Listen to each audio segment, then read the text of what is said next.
How to fix Canon printer error code 5100. Causes and solution. Now the common causes for this is a paper jam or small scraps of paper inside the printer, foreign objects like staples, paper clips, dust, etc., ink cartridges not installed correctly, dirty encoder strip or film, and print head carriage jammed or obstructed. Step 1. Turn off and unplug the printer.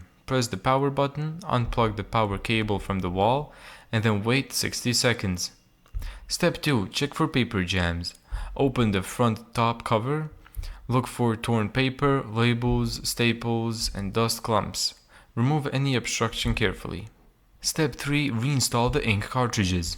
Remove all the ink cartridges, check for protective tape or debris, and then reinsert each cartridge until it clicks into place. Step 4. Check the print head carriage. With power disconnected, gently slide the carriage left and right. It should move smoothly. Remove anything blocking the carriage path. Step 5. Clean the encoder strip, which is the most common fix. Find a transparent plastic strip behind the carriage. Lightly moisten a cotton swab with isopropyl alcohol and then wipe the strip gently from one end to the other. Allow it to dry completely. Now, be careful because the strip is delicate. Thank you so much for watching this video. If you found this tutorial helpful, make sure to give it a thumbs up and subscribe. And as always, see you in the next video.